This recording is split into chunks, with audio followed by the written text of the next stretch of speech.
இங்கே என்ன பார்க்க போகிறோம் அப்படின்னு பார்த்தீங்கன்னா காலநிலை.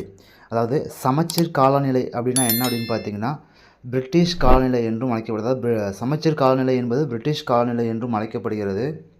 இது வந்து பார்த்திங்கன்னா அதிக வெப்பமுடையதாகவோ அல்லது மிகவும் குளிருடையதாகவோ அல்லாமல் மிதமான ஒரு வெப்பநிலையை கொண்டிருக்கக்கூடியதான் வந்து பார்த்திங்கன்னா சமச்சீர் காலநிலை. இது வந்து பார்த்திங்கன்னா பிரிட்டிஷ் காலநிலை என்றும் அழைக்கப்படுகிறது.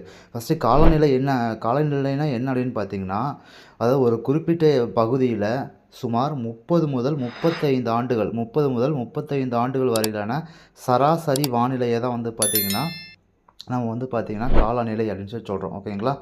30 முதல் 35 ஆண்டுகள் வரையிலான சராசரி வானிலையை தான் நம்ம வந்து பார்த்திங்கன்னா காலநிலை அப்படின்னு சொல்லி சொல்கிறோம். ஓகேங்களா? அப்போ வானிலை அப்படின்னா என்ன அப்படின்னு பார்த்தீங்கன்னா ஒரு குறிப்பிட்ட இடத்தில் அதாவது வானிலை என்பது ஒரு குறிப்பிட்ட இடத்தில் உள்ள வளிமண்டலத்தின் தன்மையை குறிப்பதாகும். அதாவது வெதர் அப்படிங்கிறோம்ல அதுதான். Okay, thank you to all. Channel subscribe பண்ணுங்கள்.